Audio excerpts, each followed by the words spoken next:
Hi అండి, spicy పచ్చళ్ళను ఎంతో ఇష్టంగా తినే తెలుగు రాష్ట్రాల వారి one of the favourite pickle రొయ్యల పచ్చడిని మంచి అరోమా ఫ్లేవర్తో టేస్టీగా ఈజీగా ఎలా ప్రిపేర్ చేసుకోవాలో చూద్దాం. లేట్ చేయకుండా ప్రాసెస్లోకి వెళ్ళిపోదాం.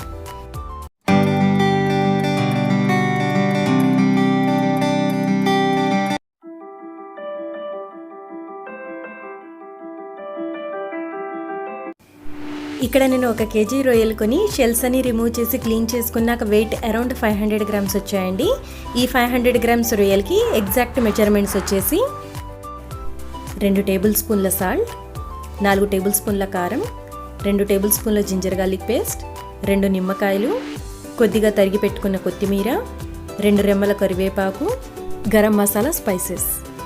ఈ గరం మసాలా పౌడర్కి యూస్ చేసిన ఇంగ్రీడియంట్స్: సగం ఎండు కొబ్బరి చిప్ప, 10 లవంగాలు, 2 దాల్చిన చెక్క ముక్కలు, 3 యాలుక్కాయలు, 1 టీ స్పూన్ మిరియాలు, కొద్దిగా జాజికాయ, కొద్దిగా జాపత్రి, సగం అనాస పువ్వు, మరాఠీ మొగ్గ 1, కొద్దిగా రాతి పువ్వు, 3 బిర్యానీ ఆకులు.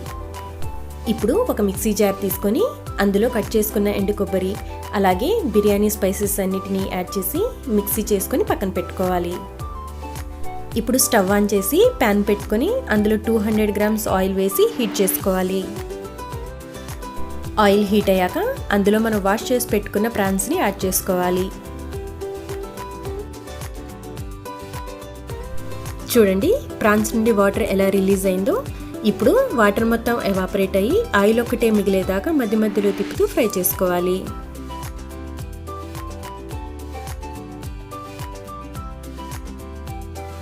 ఇదిగోండి, ప్రాన్స్లోని వాటర్ అంతా ఎవాపరేట్ అయ్యింది.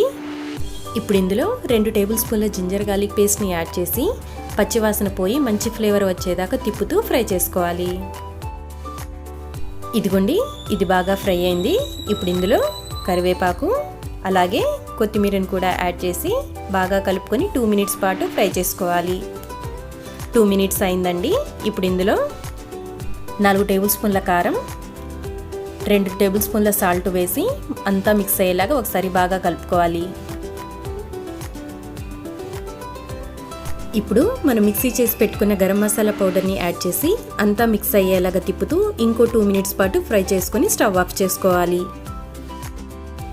స్టవ్ ఆఫ్ చేసుకున్న 2 minutes తర్వాత లెమన్ జ్యూస్ని యాడ్ చేసుకోవాలి. వేడి మీద యాడ్ చేసుకుంటే చేదొచ్చేస్తుందండి. ఇది కొంచెం చల్లారాక యాడ్ చేసుకోండి. ఇప్పుడు ఒకసారి బాగా మిక్స్ చేసుకొని చల్లార్చుకుంటే ఎంతో యమ్మీగా ఉండే మన రొయ్యల పికిల్ రెడీ. ఇది రైస్లోకి దోశలోకి చాలా యమ్మీగా ఉంటుందండి. మీరు తప్పకుండా ట్రై చేసి మీకు ఎలా వచ్చిందో నాకు కామెంట్ ద్వారా తెలియచేయండి. ఈ వీడియో నచ్చినట్లయితే లైక్ చేయండి, షేర్ చేయండి. నా ఛానల్ని ఫస్ట్ టైం చూస్తున్నట్లయితే సబ్స్క్రైబ్ చేసుకొని బెల్ ఐకాన్ ప్రెస్ చేయండి ఫర్దర్ నోటిఫికేషన్స్ కోసం.